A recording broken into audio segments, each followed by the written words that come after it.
que este planeta tiene una riqueza biológica extraordinaria, fascinante.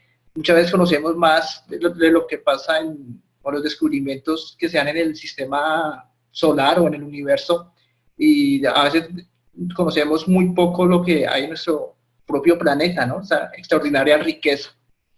Y más teniendo en cuenta que esa biodiversidad que nos acompaña hace parte de un territorio, y así sea una ciudad, un pueblo, o si no tienes hasta una misma finca, puede uno aportar en la conservación y en la preservación de dicha biodiversidad, que como ustedes muy bien saben, está pasando por una grave crisis, estamos en una dificultad precisamente por los fuertes cambios y transformaciones que hemos venido haciendo como especie en las últimas décadas, en los últimos siglos, especialmente en las últimas décadas, y eso ha contribuido a que tanto ecosistemas como especies pues estén en grave riesgo de desaparecer, y pues eso muchas veces lo hemos visto en noticias locales o incluso por Facebook, donde a veces pues uno ve el tipo de noticias donde esa transformación y esa pérdida de diversidad es bastante notorio, y está generando pues esa crisis ambiental que tenemos hoy en nuestro planeta. Entonces, muchas gracias por hacer parte, digamos, de esta charla, y me alegra que estemos de diferentes países, ¿no? Como viste, Giselle, de América Latina, entonces es muy grandioso hacer parte de este espectacular continente, América Latina, y que tiene un potencial de recursos naturales y una belleza extraordinaria, ¿no? Cada país donde estamos nosotros tiene una belleza natural muy, muy impresionante.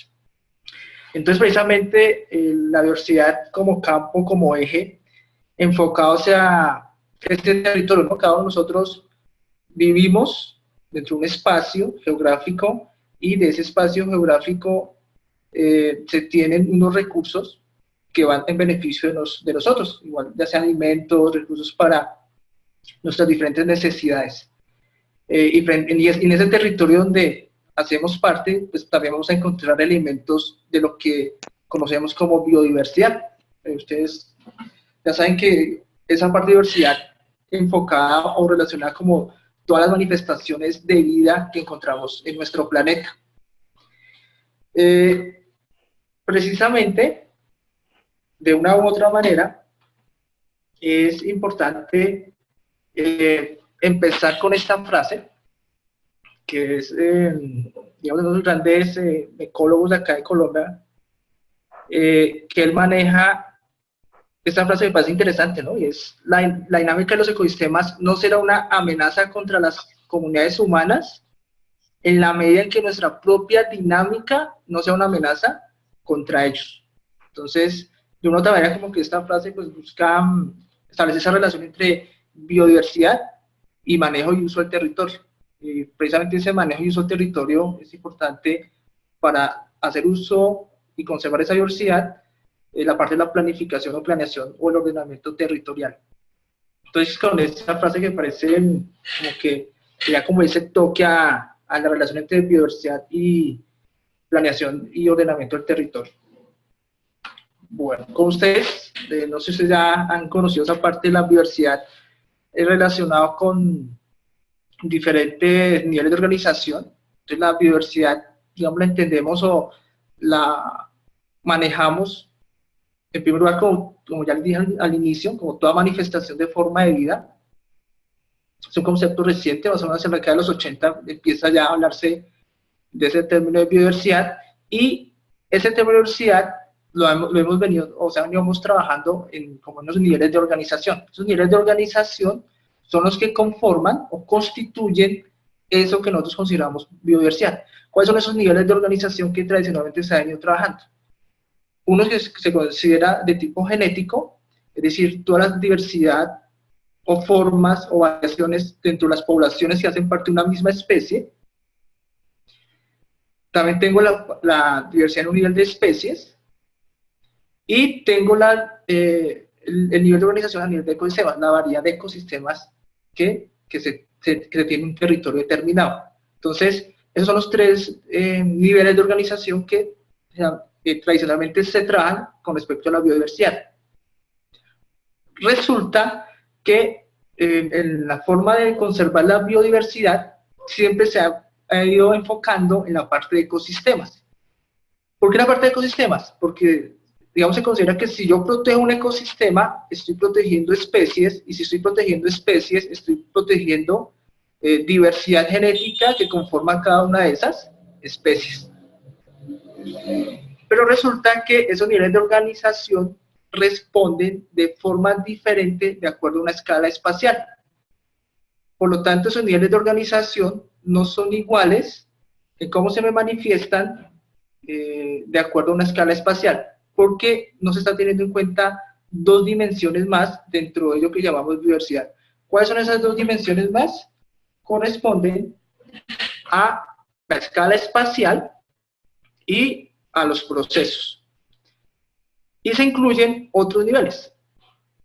Entonces, en este aspecto, como les decía a ustedes, los niveles de organización se manifiestan de acuerdo al tipo de escala espacial que se esté trabajando. Entonces acá tenemos un nivel de organización que va desde el genético, la diversidad genética, igual pasando por especie, ya se incluye la parte de comunidad biótica o ensamblaje de especies. Ese conjunto de comunidad biótica o ensamblaje de especies corresponde o forma lo que es el ecosistema regional, y el ecosistema regional conforma lo que es la parte de biogeográfica, o nivel de organización de la biodiversidad a nivel biogeográfico. Entonces acá vemos el otro aspecto, que es la escala espacial, y uno anexo, que es el de los procesos. Si nosotros miramos en la escala espacial, tenemos un aspecto que es local, regional y global. Si ustedes ven, aquí tenemos dos aspectos importantes. Uno son las flechitas. Las flechas nos implican sobre qué influencia. Entonces vemos que prácticamente lo global tiene influencia sobre lo regional, y lo regional tiene influencia sobre lo local, pero también, si vemos el centro de lo regional, también tiene incidencia en lo global, en lo local, y lo local tiene incidencia sobre lo regional, ¿no? Es como, digamos, el punto de relación o de influencia. Y el puntico verde, vemos esa escala espacial donde se me está manifestando ese nivel de organización.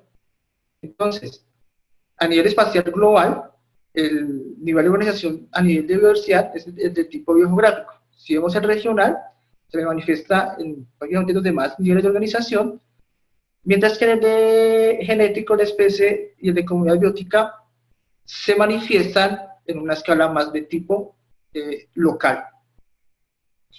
Eso nos contribuye de una u otra manera a lo que les decía a ustedes, que muchas veces conservar un ecosistema no necesariamente me está recogiendo todas las especies que requiero para su conservación, ni toda la diversidad genética que hace parte de esas especies. De ahí surge la parte de la escala espacial. Sumado a eso, hay un aspecto que son los procesos. Entonces, vemos de una otra manera cómo la diversidad genética tiene incidencia sobre los procesos evolutivos a nivel biogeográfico, y prácticamente los procesos ecológicos tienen una fuerte influencia desde lo genético, lo de especies, la comunidad biótica o ensamblaje de especies en un entorno ecosistema regional. Entonces, acá vemos que ya la biodiversidad, que antes la veíamos como ecosistema, especie y diversidad genética, se me manifiesta de forma diferente de acuerdo a una escala espacial. Entonces, esa escala espacial me determina más o menos dónde se me manifiesta ese nivel de organización de la biodiversidad, porque su forma de manifestación es muy compleja, no es fácil cómo se me manifiesta esa diversidad genética o en especie dentro de un territorio, sino tengo que tener en cuenta la escala espacial de ese territorio para tener en cuenta también ese nivel de organización. Y los procesos que de una u otra manera contribuyen, ¿no? Entonces, prácticamente vemos que la diversidad genética tiene una fuerte influencia en los procesos evolutivos, y cómo esos procesos evolutivos, al final, se me manifiesta en el aspecto biogeográfico. Entonces, digamos, es lo que busca mantener ese nuevo enfoque de la biodiversidad, más o menos manifestado por Andrade en el año 2011, como ese complemento de lo que consideramos biodiversidad. Entonces, acá vemos un claro ejemplo de cómo esas escalas van variando, ¿no? Se han, digamos, trabajando en términos de conservación y de ordenamiento un aspecto local, que es importante, es muy importante desde lo local, desde lo regional, desde lo local, que puede ser desde un municipio, una microcuenca, desde lo local, ya varios departamentos, varias regiones, y ya desde lo global, que ya pues implica pues un territorio mucho más amplio. Y en lo global está el aspecto biográfico, ¿no? que habíamos visto en el cuadro anterior. Nosotros vemos, se ha venido haciendo un trabajo tanto local, en conservación, en ordenamiento, como a nivel regional. Y eso también implica, pues, cada país, ¿no? Cada país, de una u otra manera, va desarrollando su mecanismo de ordenamiento de su territorio. Aquí lo interesante es cómo han venido surgiendo nuevas propuestas, ya hacia una escala global. Ya es empezar, que lo que se ha hecho a nivel local y a nivel regional, empezar a unirlo para formar algo ya mucho más grande y mucho más ambicioso, que es conservar esa biodiversidad ya en una situación mucho más amplia. Y ahí tenemos dos ejemplos que parecen que ya se está pasando ese aspecto local, regional, o que incluso, digamos, podemos mencionarlo desde los países, a un concepto ya mucho más amplio. Y en ese caso traigo dos ejemplos. Ustedes no sean, bueno, ya muchos ya creo que lo han escuchado, que es el corredor del jaguar, donde precisamente me permite hacer conexiones de esas áreas que ya están conservadas, y es una manera de ordenamiento. En este caso vemos que buena parte de nuestro continente se estaría ordenando de acuerdo a esos corredores y a esos espacios ya conservados desde lo local, desde lo regional, para establecer ya una red mucho más grande en términos de conservación y de manejo del territorio, ¿no? Eso sumado a otra propuesta que se llama AAA, donde busca generar, digamos, es un artículo de un periódico acá de Colombia, donde la idea es establecer un gran corredor que conecte los Andes con la selva atlántica en Brasil. Más o menos sería 130 millones de hectáreas, lo que se buscaría establecer conexiones, porque lo que les dijo, lo que ya les comenté, ya está la parte de los países, cada uno, digamos, con sus áreas protegidas. Aquí lo que se busca es establecer esas conexiones para precisamente evitar ese aislamiento, ¿no? Porque hay un grave proceso de aislamiento, y como vemos, pues, las poblaciones, las especies, pues, se ven fuertemente afectadas cuando hay esos procesos de aislamiento de sus ecosistemas por entornos bastante transformados. De esta manera, ya empezamos a ir avanzando en lo global, ¿no? Es ambicioso y es muy interesante. Lo local es un trabajo importantísimo, desde lo local, desde lo regional, y es bastante ambicioso e importantísimo también, ya cuando pasamos a organizar y ordenar nuestro territorio en un aspecto mucho más amplio, precisamente para establecer esa conservación de la biodiversidad. Y estos son los ejemplos para América Latina. Bueno, estamos en un continente bastante biodiverso y con una gran importancia en términos de biodiversidad. Entonces, ya es el primer punto que hemos visto, que la biodiversidad, que los niveles de manifestación de la biodiversidad depende de la escala que yo quiera trabajar, ya sea local, regional o global. Y siendo importante ya sea lo local o regional, y ahora se está como en ese camino hacia mucho más amplio, que es lo global. Entonces, eso, digamos, como el primer aspecto. El segundo aspecto tiene que ver con las prioridades de conservación.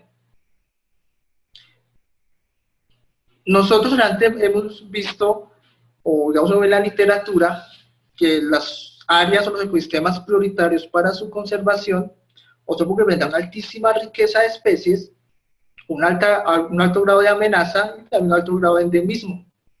Y eso, digamos, ha contribuido a lo que nosotros llamamos hoy en día los famosos hotspots. Entonces relacionamos una zona de hotspots como que se nos viene a la cabeza que es una zona de alta biodiversidad. Y por lo tanto los ecosistemas que no tengan una alta riqueza o que no tengan un alto nivel de amenaza o que no tengan un alto nivel de endemismo, si no hace parte de los hotspots, a veces lo relacionamos que no presenta una alta biodiversidad. De una otra manera, digamos, lo que se busca, lo que se manifiesta, es que los ecosistemas no son ni altamente biodiversos o tienen una baja biodiversidad. Los ecosistemas manifiestan una biodiversidad característica. Por lo tanto, las prioridades de conservación no solamente tienen que estar sujetos al nivel de riqueza que tenga ese ecosistema, o al nivel de amenaza, o al nivel de endemismo, sino que de una u otra manera es importante la funcionalidad que tiene ese ecosistema. Entonces, hay ecosistemas que tienen altísima funcionalidad, y eso está asociado con los servicios ecosistémicos, y como esos servicios ecosistémicos o esa funcionalidad que a veces ese ecosistema genera, no son tenidos en cuenta como prioridad para su conservación. Entonces muchos ecosistemas que no tienen una riqueza alta, no tienen, digamos, un grado de amenaza alto, o puntos sí lo presentan, pero la riqueza es baja, no tiene un alto nivel de endemismo, me ocasiona que no sea un área prioritaria, desconociendo esa funcionalidad o esa importancia para ese territorio respecto a ese ecosistema. Entonces, en términos generales, las áreas prioritarias no necesariamente tienen que enfocarse en zonas de alta riqueza o alta amenaza, sino que también tienen que tener en cuenta un nuevo elemento que es la funcionalidad. Y esa funcionalidad de ese ecosistema relacionado con los servicios ecosistémicos que me genera ese ecosistema. Y acá tengo un ejemplo bastante relacionado, ¿no? Entonces, muchas veces las áreas prioritarias las relacionamos con selvas tropicales, ¿no? Entonces, como es una selva tropical, entonces tiene toda la prioridad y todo el esfuerzo para conservarlo. Pero muchas veces hay ecosistemas que están alrededor de nosotros que no tienen esa importancia porque no tienen una altísima riqueza de especies, o no tienen, tienen un bajo nivel de riqueza de especies, teniendo un alto nivel de amenaza o un bajo nivel de endemismo, pero cumple una función muy importante, una funcionalidad muy importante de estos ecosistemas, ya sea en la regulación del ciclo del agua o ya sea en la protección de suelos. Entonces, en este caso, o en este ejemplo, en Colombia, y por ejemplo en la ciudad donde yo, que es Bogotá, eso ha ocasionado que muchos ecosistemas no se les dé la importancia y, como de una u otra manera, se les dé la espalda a esos ecosistemas y no tengan ningún nivel de importancia para su conservación.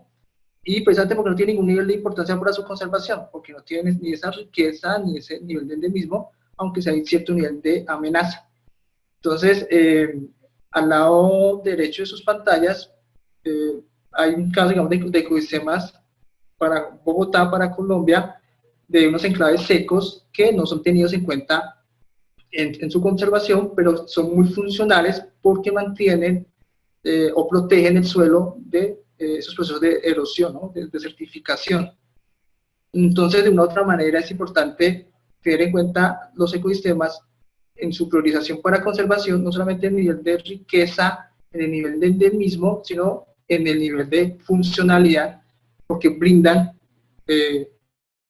están brindando una función dentro del territorio. Entonces, por ejemplo, otro caso, en Bogotá tenemos los humedales, ayudan a regular muchas veces las inundaciones, o en el lugar donde nosotros vivimos hay algún humedal, hay alguna laguna, que a veces no le damos la importancia de su conservación, debido a que pues tiene pocas especies, no hay ninguna especie endémica, y eso hace que su conservación no sea prioritaria dentro del territorio, pero está cumpliendo una función importante, como en el caso de evitar inundaciones, de mantener la regulación del caudal de un río o de una laguna. Entonces, esos son, digamos, ejemplos para tener en cuenta en el caso de conservación.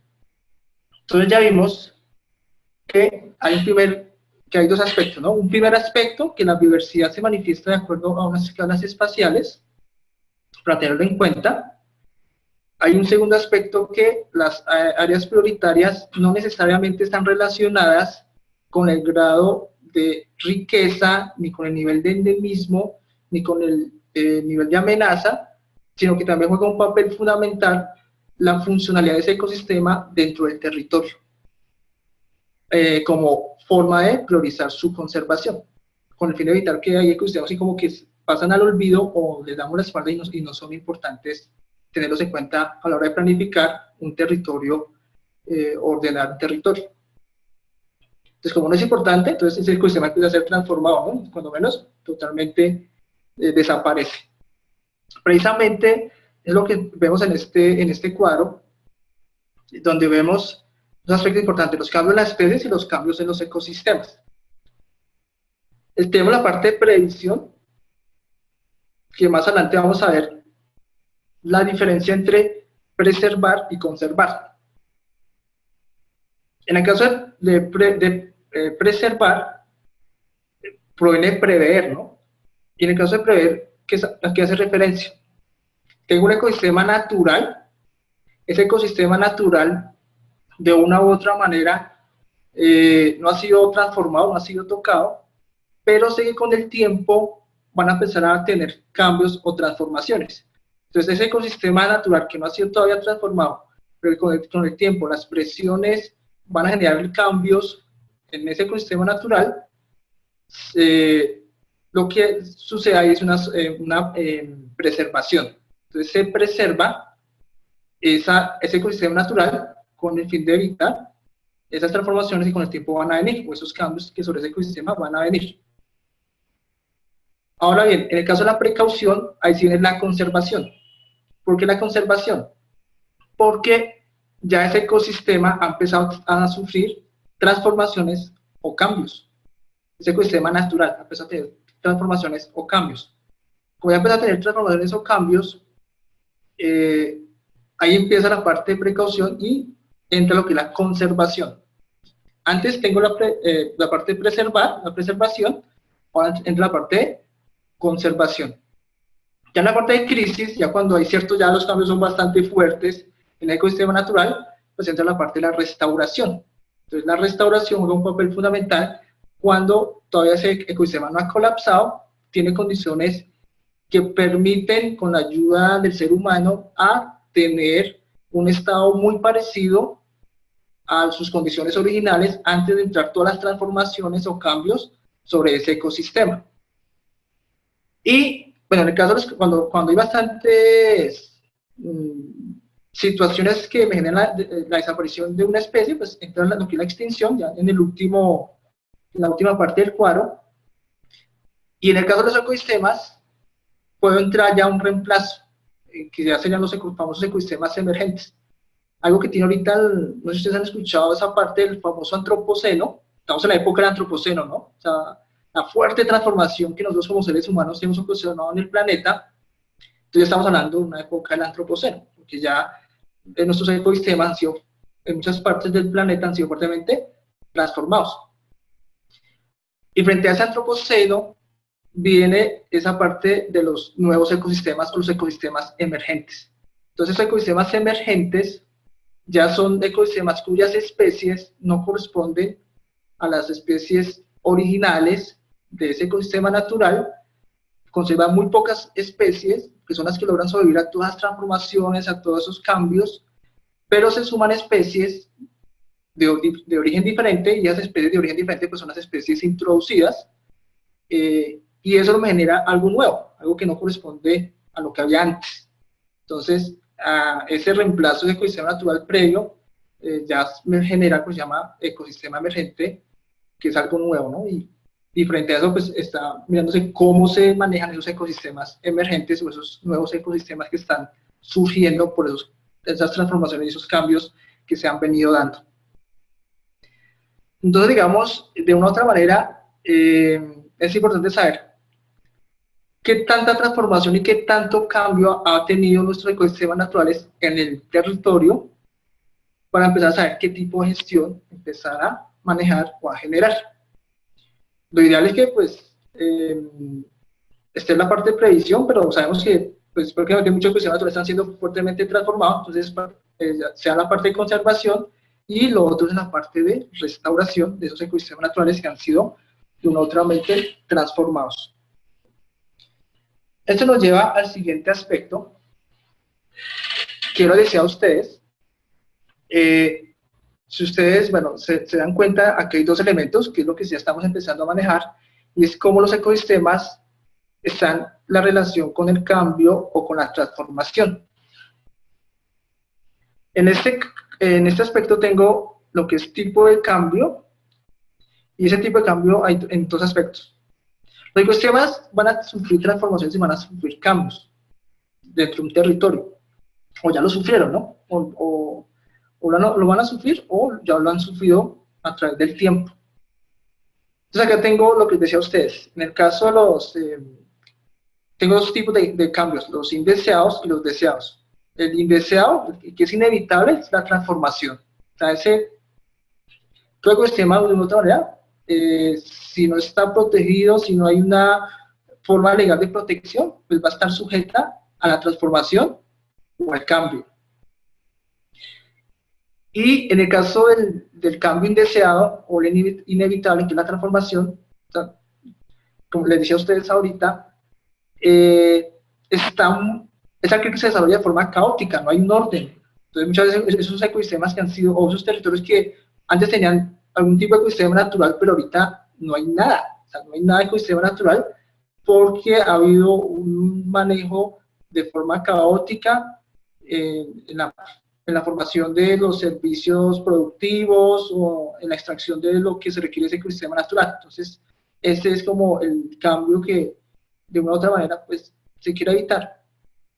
En el caso del tipo de cambio deseado, está la parte de construcción, que es precisamente guiar, orientar esos cambios dentro de lo que si hay un ecosistema natural o si es un ecosistema natural que ha tenido ciertos cambios, mirar si mantiene ciertas condiciones o se recupera o se genera, digamos, para protección. Pero el caso, digamos, de construcción es guiar o orientar esos cambios dentro del territorio frente a un ecosistema natural. Esa es la parte de construcción. Como vemos en la parte de abajo, lo que les decía a ustedes, tengo la parte irreversible, preservación, que es lo que les decía a ustedes, un ecosistema natural aún se mantiene en toda su zona original de distribución, pero sé que va a empezar a tener transformaciones o cambios por la presión que está a su alrededor, entonces genero preservación.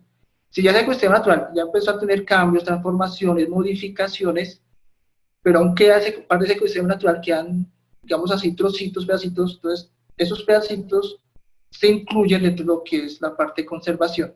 Pero ya los pedacitos que han sido fuertemente impactados, transformados, pero que pueden generar las condiciones iniciales en lo que es el ecosistema natural, entra la parte de restauración. Entonces, digamos, de acuerdo al tipo de cambios que hayan sufrido nuestros ecosistemas, pues hay una serie de gestiones frente a esos ecosistemas dentro del territorio, ¿no? Entonces, o si preservo, si conservo, si restauro, o si hay una construcción guiada de los cambios que se van a generar dentro de ese territorio, y esa construcción deseada está muy relacionada con lo que vamos a ver más adelante, que es un enfoque de gestión, que es la resiliencia. Bueno, para recordar, la resiliencia es la capacidad que tienen nuestros ecosistemas para volver a recuperar nuevamente después de que han sido impactados por eso que nosotros llamamos perturbación, ¿no? Entonces, aquello que afecta esa estructura, esa dinámica de las plantas o los animales que están en ese territorio, y una vez que haya pasado, digamos, esa perturbación, la resiliencia es como esa capacidad de recuperarse nuevamente después es como nuestra piel, ¿no? Si nosotros tenemos una herida, una cortadura, sería la resiliencia, sería esa capacidad de esa piel de volver nuevamente a regenerarse, ¿no? Entonces así pasa con los ecosistemas naturales, esa capacidad de regenerarse, ¿no? Entonces lo que les decía a ustedes, esa capacidad de resiliencia, en este caso son los enfoques de gestión. Si ustedes ven en el de control de amenazas, esa creación de régimen de perturbaciones está relacionada con esa orientación a esas transformaciones o a esos cambios, ya sean en el territorio, ya sea para sistemas productivos, para infraestructura, pero son dirigidos esos cambios por parte, digamos, de la persona que está planificando, o sea, haciendo la planeación o el ordenamiento. Prácticamente que hay dos enfoques, el ecosistémico y el de la resiliencia. En el ecosistémico vemos que lo que se busca es mantener las condiciones mínimas, unas condiciones de referencia de un estado, de un ecosistema natural. Vemos que en el caso de del enfoque de resiliencia, nuestro territorio está sujeto a dos aspectos, las relaciones de la sociedad y la naturaleza. Entonces, este ecosistema natural o estos ecosistemas están relacionados con cómo la manera en que la sociedad se ha relacionado con ese ecosistema natural o con su territorio, porque muchas veces, lo que les comento a ustedes, ¿no? A veces hay sistemas productivos que han transformado todo el ecosistema natural en un sistema productivo. Entonces, de ese ecosistema natural no queda muy poco, no queda nada, por eso el proceso histórico, por la forma en que se utilizó el territorio, ¿no? Entonces, y tengo lo que es el control de amenazas, ¿no? Entonces, el enfoque ecosistémico mantiene las perturbaciones o las transformaciones orientadas a un control, mientras que en el enfoque de resiliencia, esas transformaciones son dirigidas o son planificadas. Y un aspecto importante del uso, ¿no? En el enfoque ecosistémico, pues, de una u otra manera las personas aprovechan lo que ese ecosistema natural ofrece, mientras que en el de la resiliencia, la comunidad, las personas que de una u otra manera están dentro de ese territorio, asumen la responsabilidad de gestionar o de manejar ese ecosistema. Entonces, ya las personas son las que dicen, bueno, ¿cómo vamos a manejar este ecosistema? Y ahí empiezan como la parte de acuerdos dentro de la comunidad y son los que se hacen responsables del manejo de un ecosistema, especialmente de los ecosistemas naturales. Acá suceden unas cosas importantes, que son las áreas. Tengo dos aspectos, las áreas prioritarias y las áreas de soporte. Entonces, en un territorio puedo identificar ese tipo de áreas. Lo que uso es a qué áreas corresponden a través de mapas, de coberturas, determinadas áreas dentro de un territorio. Tengo unas que ya son las de áreas protegidas, que ya tienen una jurisdicción legal de protección, ya sea un parque nacional, ya sea una reserva forestal o a nivel local, de acuerdo a la jurisdicción o las políticas nacionales de cómo es esa red de áreas protegidas. Entonces tengo un área que puede ser o hacer parte de una área ya protegida y que pues necesita un manejo de esas áreas protegidas. Tengo otras áreas que son ecosistemas naturales, pero que no están dentro de un lugar o dentro de una jurisdicción que corresponda a una reserva o áreas protegidas. Entonces, a ese segundo se llaman manejos de áreas con potencial para ser parte de áreas protegidas. Entonces, hay ecosistemas naturales que no están protegidos, pero son ecosistemas naturales que aún se mantienen dentro del territorio y que con el tiempo pueden ser nuevas reservas o nuevos parques nacionales a través del tiempo. Tengo un segundo aspecto que es la restauración para la conservación. Entonces, son ecosistemas que han sufrido cambios, han sufrido transformaciones, pero con el tiempo se han ido de otra manera como recuperando. Entonces, con el tiempo, esa área a futuro puede convertirse en un área protegida a través del tiempo, a través de los años, ¿no? Y tengo otro que es la restauración para uso sostenible. En este caso, hay un aprovechamiento de algún recurso, algún beneficio por parte de una comunidad sobre esa área. Entonces, las personas pueden hacer uso de los recursos de ese ecosistema que les está brindando. Tengo otro que son las áreas de soporte, donde ya las áreas de soporte son áreas transformadas. Si ustedes se dan cuenta, en las áreas prioritarias, ese ecosistema natural mantiene sus condiciones, ya en las áreas de soporte ya ha habido cierto cambio y cierta transformación. Por lo tanto, ya en las áreas de soporte puedo tener áreas ya para definitivamente ser aprovechadas en sistemas productivos, ya sea ganadería, sea agricultura, pero se busca que esos sistemas productivos de otra manera pues sean amigables con la naturaleza, ¿no? Entonces, por ejemplo, a nivel de ganadería, pues los sistemas silvopastoriles, como una manera de tener un sistema de producción amigable con la naturaleza. Tengo otro que son las áreas transformadas, que también pueden ser con el tiempo convertidas en áreas protegidas, y hay áreas que son seminaturales, ¿no? Que también puede haber un aprovechamiento dentro de esas áreas que han tenido cierta transformación, cierto cambio, pero que también dependen de las perturbaciones, depende también de los cambios, las transformaciones que han hecho el ser humano a lo largo pues, del tiempo. Digamos, hay unas áreas que me permiten manejar ese aspecto. Si ustedes se dan cuenta, y ya con esto ya voy finalizando, ya con esto ya voy como cerrando, el estado de biodiversidad depende mucho de la transformación de los ecosistemas dentro de un territorio. De esa manera, las áreas protegidas, las áreas con potencial, están dentro de los espacios seguros, conservar ese estado de biodiversidad porque no han sido fuertemente transformados. Pero si ustedes se dan, la zona de restauración para uso sostenible, está, digamos, estaría como en una zona ya pasando a de riesgo, y dentro de la zona de riesgo pues ya estarían las áreas productivas, pero bueno, muchos de esos sistemas productivos ya están parte de las zonas de cambio, ¿no? Ya están prácticamente transformadas, lo que se busca es que se sigan aprovechando, pero que esos sistemas de producción sean un poco mucho más amigables con el medio ambiente, ¿no? Entonces, lo que ustedes si es ganadería, o interesa ganadería extensiva, y ya se montan sistemas agrosilvopastoriles, como un ejemplo, ¿no? Y definitivamente en las zonas que ya hay un cambio inaceptable, que ya es prácticamente como ya donde finaliza esa curva, corresponde a los ecosistemas emergentes que les decía a ustedes. Son los nuevos ecosistemas que ya han sido, que el ecosistema actual fue fuertemente transformado, sobreviven muy pocas especies o desaparecen esas especies que han sido, digamos, tolerantes a esas perturbaciones, a esos cambios, y se suman a especies, muchas de ellas introducidas, entonces se empieza a generar algo nuevo, y a eso se llaman ecosistemas emergentes, que es muy propio de nuestra era, que es el antropoceno, que vamos a ver bastantes ecosistemas emergentes, que son muy diferentes a los ecosistemas naturales originales del territorio, y que también se busca mirar cómo se manejan esos ecosistemas emergentes, ¿no? Y frente a esos ecosistemas emergentes es algo nuevo, ¿no? Es algo que está surgiendo y se está empezando como a dar.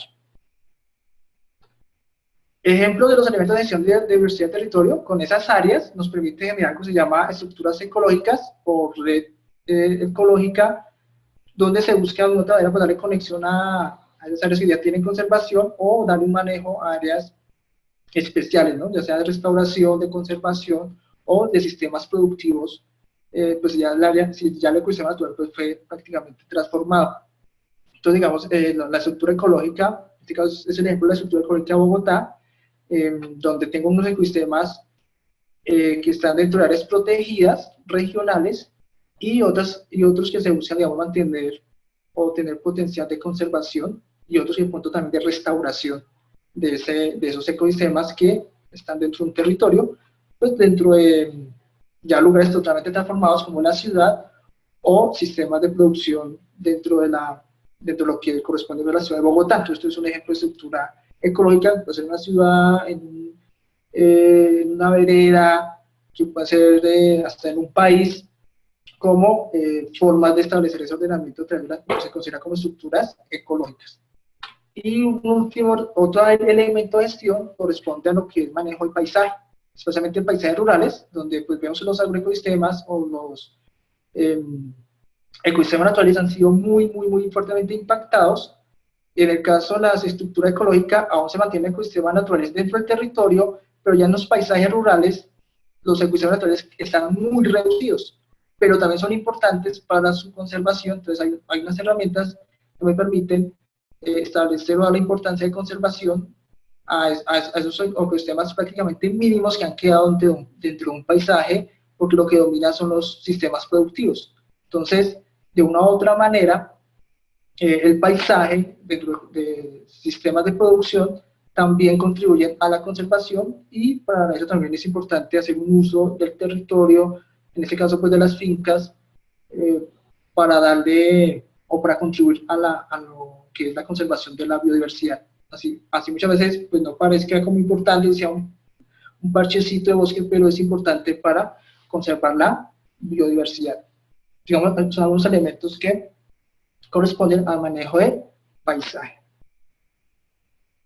Y ya finalizo con esta frase de Wilson, donde dice, pues si se extingue un número suficiente de especies, se derrumbarán los ecosistemas y poco después seguirá la extinción de la mayoría de las demás especies. Esa es la pregunta. Si la única respuesta que uno puede dar es posiblemente.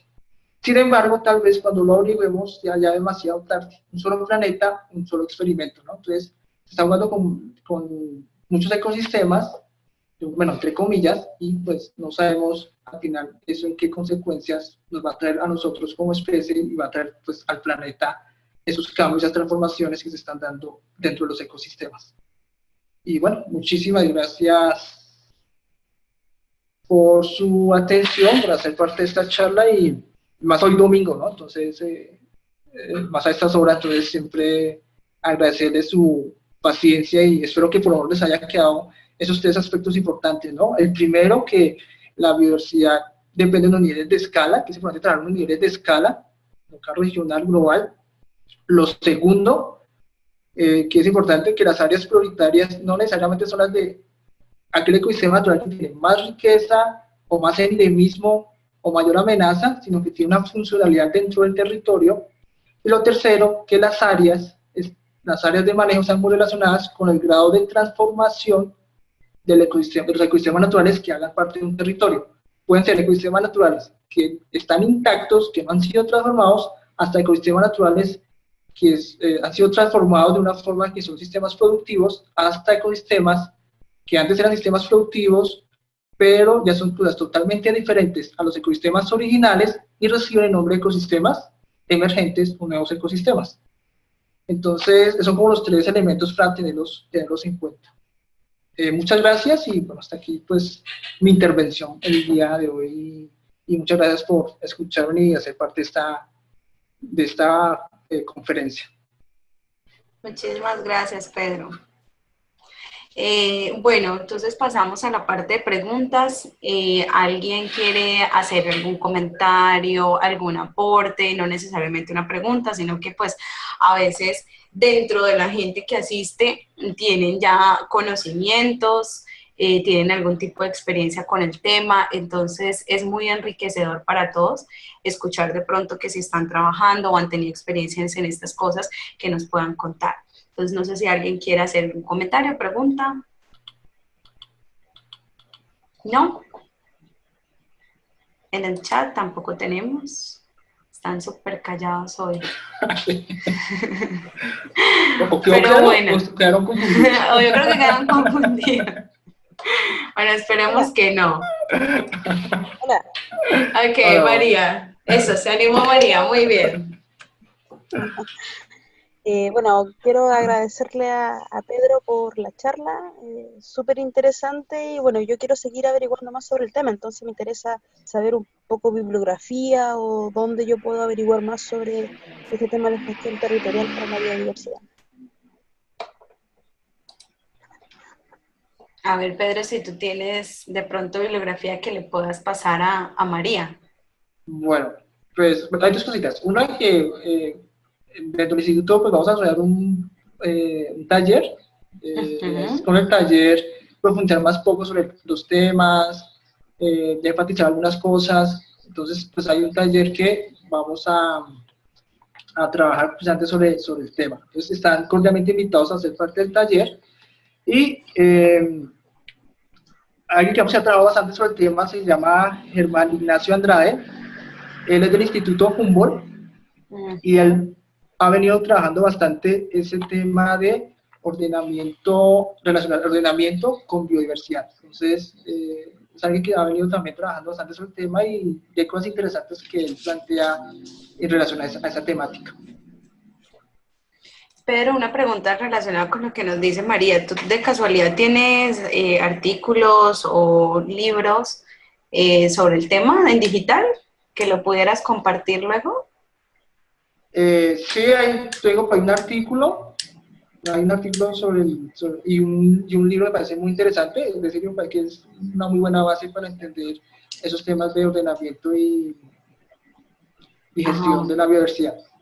Perfecto, entonces si quieres, María, Pedro me lo pasa, y a los que quieran tenerlo, pues solamente que nos vuelvan a escribir solicitando la bibliografía y se los hacemos llegar. No hay ningún problema, ¿verdad, Pedro? Sí, claro, no hay, con el mayor gusto, con el mayor gusto. Sí, y Claro como que sí, decía sí. Pedro, vamos a tener un taller donde se va a profundizar todos estos temas, va a estar bastante interesante, pero eso se los contamos de pronto más al final. No sé si alguien más quiera comentario, pregunta, sugerencia. A ver, bueno. Bueno, ok, sí. Carla nos está preguntando aquí en el chat. Dice, ¿cuál sería la forma de evaluar el éxito de un ordenamiento territorial efectivo? Bueno, muy interesante la pregunta. Ujú, Evaluar el éxito del territorio sí. efectivo. Hay dos aspectos ahí que veo. Cuando estamos hablando de un territorio, estamos hablando de unos componentes biológicos, de un estado de conservación de esa biodiversidad, y estamos también viendo un elemento social y económico. Es exitoso un ordenamiento territorial cuando dentro de ese territorio conservo especies, conservo ese, pues, parte del ecosistema natural propio de este territorio, y pues una manera de saberlo pues es a través de los muestreos biológicos, saber qué especies son las más exigentes, ¿no? Si están allí presentes, sumado a la parte de cómo están las comunidades, ¿no? Cómo están las comunidades aledañas a ese ecosistema natural, frente a sus condiciones económicas y también de cómo esas comunidades han participado o gestionan o conservan aquellos ecosistemas naturales que aún están dentro de su territorio. Entonces, considero que es igual de manejar aspectos biológicos, como sociales, como económicos, de cómo se está desarrollando, y eso es pues un buen indicador para saber si efectivamente el territorio, y sumado a lo que decía usted, ¿no? Los servicios ecosistémicos.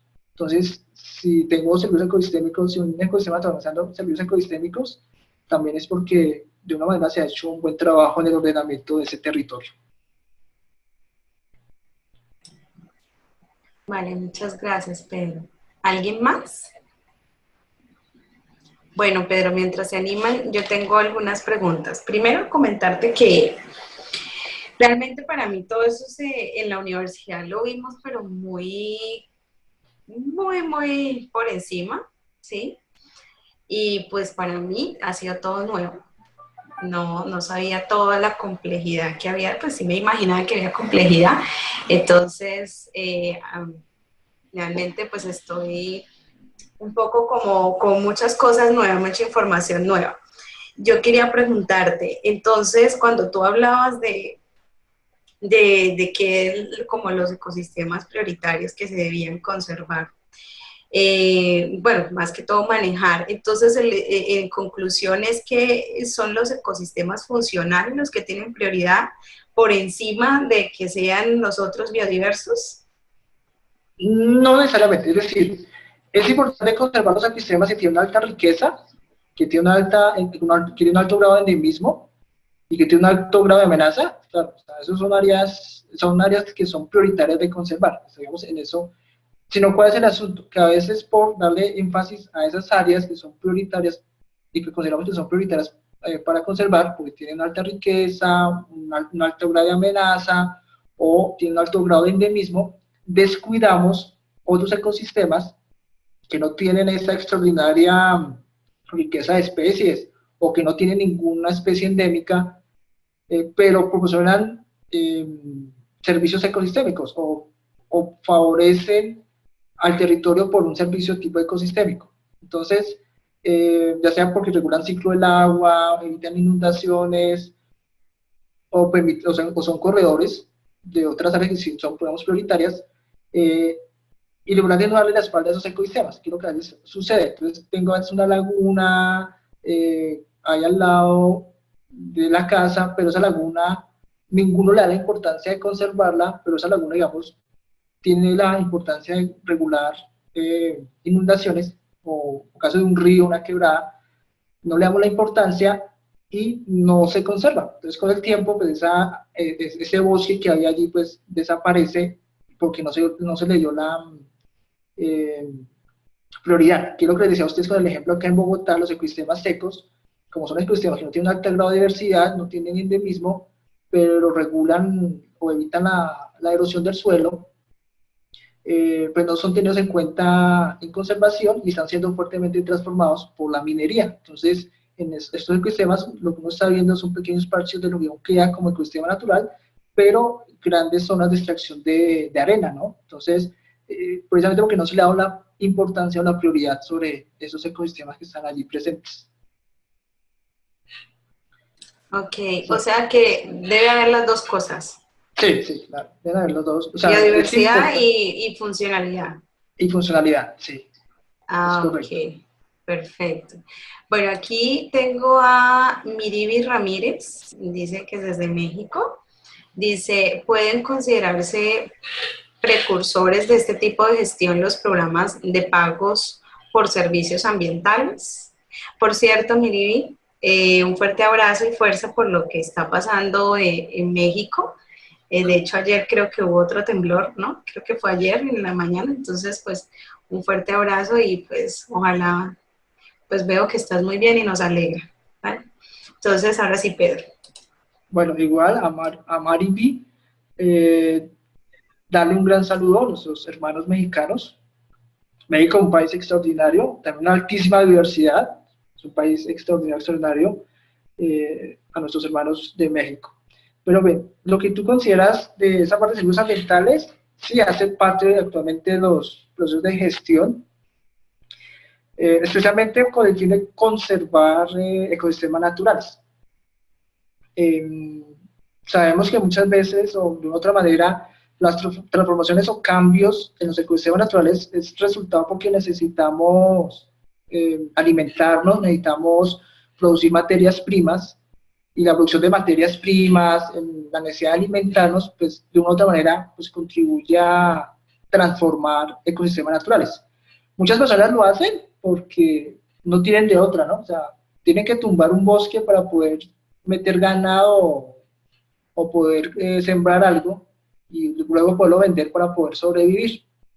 Entonces, lo de los servicios ambientales es una manera precisamente de mantener esos ecosistemas naturales y hacer que las comunidades o las personas que tengan esos ecosistemas naturales, pues por su conservación reciban, pues, reciban de una u otra manera un beneficio económico. Y sí considero que es importante la parte de servicios ambientales dentro de la gestión y es algo que se está dando últimamente y es importante eso, o sea, reconocer que antes el que conservaba no recibía ni un peso, pero ahora el que ha hecho trabajo de conservar pues reciba por ello un reconocimiento económico por la labor y por el papel que cumple entre la sociedad, está haciendo un beneficio a la sociedad precisamente por ofrecernos agua, ofrecer procesos de polinización. Entonces, es una manera de reconocer y es importante para la gestión. Va a tener una fuerza en las próximas décadas y es fundamental en los servicios ambientales, efectivamente. Gracias, Pedro. Pedro, yo tengo otra pregunta. Tú hablabas de los ecosistemas emergentes. ¿Estos ecosistemas tienen algún tipo de funcionalidad? Es decir, así como pues todos los ecosistemas cumplen su papel, estos ecosistemas que están naciendo así de por aquí, de por allá, bueno, por todas esas expresiones que tú hablabas, a la larga tendrán algún tipo de papel ecológico importante que luego se deben considerar o definitivamente ahí es como terreno perdido. Es un tema que está empezando a ser, digamos, bastante trabajado por los ecólogos, bueno, esa parte, digamos, de ecosistemas emergentes. Pero o sea, hay una dificultad ahí, y es que muchos de esos ecosistemas emergentes los conforman o están de una u otra manera, sí, pues, valga la redundancia, conformados por especies invasoras. Entonces, como ya no están las especies propias que habían antes de ese ecosistema natural, muchas especies invasoras pues, encuentran toda la oportunidad para establecerse ahí y empiezan a competir o a convivir con una que otra especie, digamos, propia de ese ecosistema natural. Eso contribuye a que esas especies, que muchas son invasoras, pues pueden generar, bueno, dificultades o beneficios, pero sí es un tema que está O sea, los ecosistemas emergentes es un tema que está por estudiar y es un tema que relativamente es nuevo. O sea, no se sabe los ecosistemas emergentes que puedan contribuir. Hay especies invasoras que pues sabemos que generan problemas, ¿no? Digamos, pueden hacer que un ecosistema que antes no era tan propenso a incendios, ya con una especie invasora sea mucho más frecuente los incendios forestales o que capte mucho más agua o que contribuya más a los procesos de erosión del suelo. Entonces, a esas especies invasoras que no son, digamos, no traen muchos beneficios y por eso esos ecosistemas emergentes, pues, digamos, no estarían tan asociados a los ecosistemas, a los servicios ambientales que sí me generan un ecosistema natural. Pero igual es un tema que los ecólogos van a tener trabajo bastante para estudiar esos ecosistemas emergentes y cómo se comportan respecto a los ecosistemas naturales. Pero lo ideal, pues sí son los ecosistemas naturales, por los servicios que ofrecen. Ok, vale, Pedro. Y bueno, una última pregunta. ¿Tú cómo ves el progreso que ha tenido pues nuestro continente con respecto al manejo de la biodiversidad? Si vamos bien, y se está pues creando conciencia o definitivamente estamos muy quedados. ¿Qué le augura a América? A ver, yo lo que te he dicho es que América ha sido muy bendecido por su diversidad. Estamos en un continente extraordinario. O sea, lo que digo es que cada país tiene una extraordinaria riqueza. Muchas veces cada país tiene muchas especies endémicas propias. Y pues yo veo la situación con esperanza, ¿no? A pesar de que ha habido fuerte transformación, de que la tasa de deforestación es bastante alta en América Latina, especialmente hacia la zona de la selva amazónica, pero no también en otras regiones de América Latina que han empezado a sufrir fuertes procesos de transformación por deforestación, por ampliación de la frontera agrícola. Veo que hay esperanza también ahí, desde lo local, desde lo regional, se están dando procesos y por un claro ejemplo, Colombia, ¿no? Por ejemplo, en Colombia se ha despertado esa importancia de la diversidad y hay fundaciones, organizaciones que han empezado a conservar o a hacer un mejor uso del territorio en determinadas zonas del país y hay partes de América Latina que también van enfocadas como en ese mismo camino o en esa misma dirección y yo veo pues la situación con esperanza, a pesar de que hay esa crisis, pero mantengo la esperanza de que se pueda conservar lo que más de otra manera se pueda, ¿no? Para las próximas generaciones. Vale, gracias, Pedro. ¿Alguien más? Veo que no. Bueno. Hola. Bueno, ¿sí? Pedro, ¿cómo estás? ¿Qué más? Hola, Andrés. Andrés. Quería pedirte, no es tanto una pregunta, pero sí, si puedes profundizar un poco en dos temas. El primero es la funcionalidad. Entonces, cuando se habla de funcionalidad, para mí se me abre toda una gama de factores, porque la funcionalidad va a ser totalmente relativa, ¿no? Relativa a todos los actores del territorio, relativa a los puntos de vista ya sea de profesionales, relativa a los poderes que existen dentro de esos lugares, ¿no es cierto? Entonces el punto sería más o menos cuáles serían los tipos de mecanismos que pueden manejar tanta relatividad, ¿no es cierto?, en cuestión de funcionalidad. Y el segundo tema es el tema de educación, ¿no? O sea, cuando se habla de conservación de biodiversidad, y como tú lo has mencionado tanto, que estamos en la era del antropoceno, nosotros sabemos que de las causas principales para llegar al momento en el que estamos es una causa cultural. Entonces, nosotros tenemos una cierta manera de manejar nuestra vida, o sea, una cierta manera de vivir que está relacionada con los procesos del capital, que está relacionada con los procesos del consumo, relacionada con toda una visión cultural, que cómo tú puedes integrar eso, ¿no es cierto?, dentro de este tema de planificación.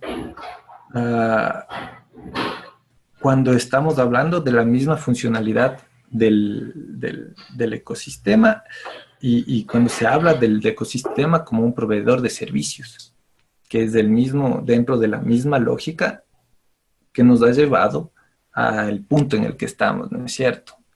Entonces también como entender qué peso tiene, qué importancia tiene este punto de la educación y el de crear nuevas visiones de vida, ¿no? De entender al ecosistema desde otros puntos, más allá de su funcionalidad, digamos, económica, ¿no?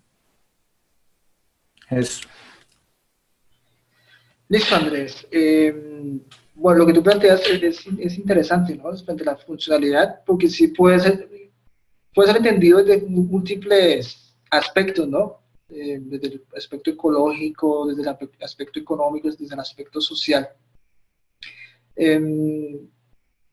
Hay algo que es precisamente sobre esa funcionalidad que nos manejan, digamos, los ecólogos, es precisamente sobre el papel y la importancia que cumple cada especie dentro de ese ecosistema, ¿no?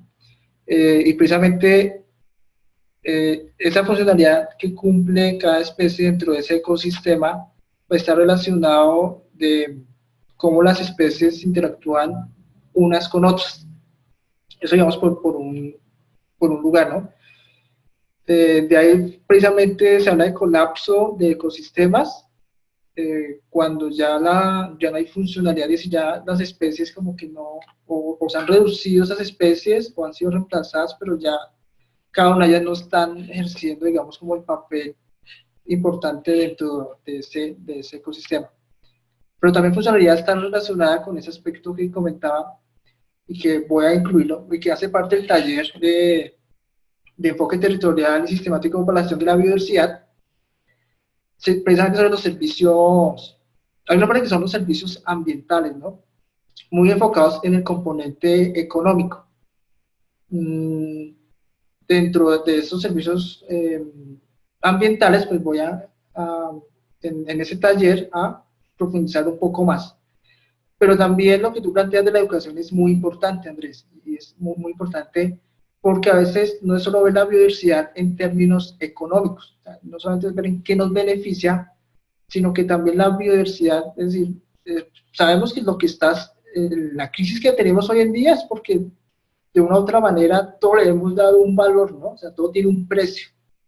Y también es importante a través de la educación ver que no todo lo que tiene precio tiene valor. Actualmente vemos que todo lo que tiene valor, todo lo que tiene precio tiene valor, ¿no? Pero en la diversidad vamos a ver todo lo contrario. No todo lo que tiene valor va a tener un precio. Y a veces la biodiversidad también se reúne con esa parte hasta espiritual, ¿no? No, a veces, no sé ustedes, cuando uno va por una zona montañosa, un nevado, un desierto, una selva tropical, uno siente a veces como esa belleza de la naturaleza, de ver las plantas, de ver como todo tan ordenado y es como hasta un sitio como una paz, ¿no? Yo voy a un lugar natural y ver ese lugar, o sea, en ese sitio natural, es como una conexión, ¿no? Hasta es como que se conecta uno con el planeta, y es también ver la diversidad en esos componentes, no solamente económicos, que bueno, tienen un aspecto económico, pero también esa parte de biodiversidad, de importancia, de procesos evolutivos, ¿no? Cuando se pierde una especie, se pierden millones de años de esos procesos de evolución que ocasionaron que esa especie llegara hasta el día de hoy, pero que no está adaptada para los cambios que nosotros como seres humanos estamos ocasionando. Y sí, es importante esa parte de educación. La educación juega un papel fundamental y es aprender también a ver la naturaleza, no solamente en términos económicos, no solamente en lo que nos ofrece, sino también es ir mucho más allá y por lo menos esa parte que a muchos le llaman biofilia, ¿no? Es esa atracción que nos genera los lugares naturales, ¿no? Esa paz, esa tranquilidad y ese disfrute que de una u otra manera, pues muchos lugares, esa cascada, ese río, tiene muchas veces su belleza es por ese ecosistema natural que lo está rodeando. Si fuera una cascada con problemas de erosión, pues no tendría, o no sería tan atractivo esa parte estética o ese lugar, no atraería tanta gente, y precisamente atrae muchas personas a ciertos lugares de interés ecoturístico porque el ecosistema natural está allí presente y no ha sido fuertemente transformado. Y eso es lo que nos lleva a visitar esos lugares, ¿no? Entonces, de una u otra manera, pues, también estaba el beneficio económico, pero también el potencial económico que tiene la biodiversidad, pues también está esa parte de valorar, que les decía a ustedes, que no todo lo que tiene valor tiene precio, y la diversidad va mucho más allá de, pues, de un intercambio económico, ¿no? De admirarla, de estar ahí presente y de admirarla, ¿no? Yo creo que la naturaleza es de admiración, y esa parte como de tranquilidad espiritual cuando está en un lugar natural, ¿no? Es como esa sensación, ¿no? Entonces, pero sí, la educación es fundamental y es importante.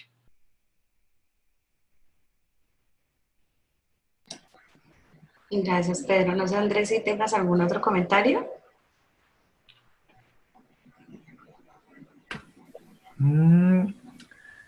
No, por ahora. Vale. Pero sí es interesante lo que dice Andrés, ¿no? Yo pienso también que eso va mucho en el cambio y yo pienso que ya debería empezar a existir ese cambio de estilo de vida, ¿no? Tenemos un estilo de vida bastante consumista que está agotando rápidamente los recursos. Y una forma, creo yo, muy efectiva de poder evitar y de manejar de forma más fácil el tema de los recursos naturales, pues sin duda es un cambio en nuestro estilo, ¿no? Desde la alimentación, la forma de vestirse, bueno, empezar a seleccionar los elementos que utilizamos en nuestras casas, ¿sí? Para, bueno, de todo, ¿no? El plástico, todo ese tipo de cosas. Pienso que lo que dice Andrés es bastante interesante y que yo creo que también, siendo como Pedro, también soy muy positiva y yo he visto que eso ha venido cambiando, ¿no? A pesar de que veamos todo muy oscuro, yo he visto muchos grupos de personas que van con esta visión y este cambio a cambiar nuestro estilo de vida para precisamente empezar a conservar y preservar esas cositas que todavía quedan por ahí, ¿no? Entonces, bueno, para ya despedirnos, yo quiero invitarlos a todos a que participen, a todos los que de pronto estén interesados en profundizar más sobre este tema, quienes quieran saber un poco más sobre esto. Tenemos este taller de enfoque territorial y sistemático para la gestión de la biodiversidad, un poco extenso el título, que lo vamos a dar el día 16 y 20 de octubre en esta misma plataforma, va a ser online, entonces desde la comodidad de sus casas pueden tomarlo. Yo quiero que sea Pedro quien nos diga así rápidamente qué importancia tendría este taller para las personas que lo queramos tomar, ¿sí? Que de pronto de qué forma me puede ayudar a crecer profesionalmente un taller de este tipo. Bueno, pues lo que les comentaba de otra manera, la importancia de la relación biodiversidad-territorio, ¿no? O sea, ¿dónde encuentra la diversidad? Dentro de un territorio, y la manera en que se puede contribuir a la conservación de esa biodiversidad es a través del ordenamiento y la planificación de ese territorio. Nos permite, digamos, lo que comentan ustedes, precisamente esa mirar cómo están nuestros territorios y de qué manera esos territorios contribuyen a ser parte de la solución del grave problema que hoy tenemos, que es precisamente esa crisis de extinción de especies, de pérdida de ecosistemas. Y es una manera como de, bueno, aquí hay una solución con múltiples ingredientes, es como una receta, ¿no? Es una receta donde tengo muchos ingredientes y que puedo variar uno que otro ingrediente para buscar un plato delicioso, ¿no? Y lo que hago en este taller es darles algunas herramientas no es una receta así que tiene que cumplir estrictamente, pero sí por lo menos les da unas herramientas que les contribuye de una u otra manera a saber cómo está nuestro territorio o cualquier territorio, poder analizar ese territorio y mirar a partir de ese territorio cómo se puede contribuir a la conservación de la biodiversidad que está allí presente en cualquier territorio. Es una manera, digamos, de darle solución a ese grave problema que tenemos de pérdida de especies, y especialmente porque no se ha ordenado y no se han planificado los territorios. La no planificación de territorios es lo que ha contribuido pues, a esa acelerada pérdida de biodiversidad y de extinción de especies y desaparición de ecosistemas. Sería eso, dice.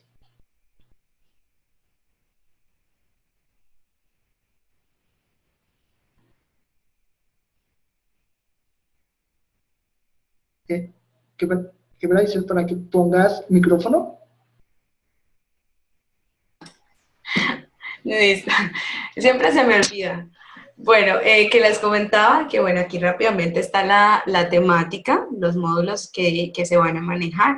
De todos modos, las personas que estén interesadas en obtener a detalle la temática, eso es lo que nos escriban al mismo correo en el cual hicieron la inscripción para esta charla, nuevamente, y soliciten el programa completo. Durante el taller, pues, se van a dejar algunas actividades, ya para que ustedes las puedan desarrollar en su casa, que al final pues van a ser evaluadas para, pues más que evaluación es como una socialización de lo aprendido, ¿no? Y bueno, fortalecer el aprendizaje. ¿Quién lo va a dar? El presidente Pedro, quien va a estar acompañándolos en la capacitación, en los horarios de 6 de la tarde a 8 de la noche, todos los días. Quienes por alguna razón de pronto no puedan asistir, pero deseen tomar el taller, bueno, está la opción de que nosotros les enviaríamos todas las clases grabadas, ¿sí? Para que ustedes posteriormente puedan tomar el taller en los horarios, en la disponibilidad, en el tiempo que ustedes deseen.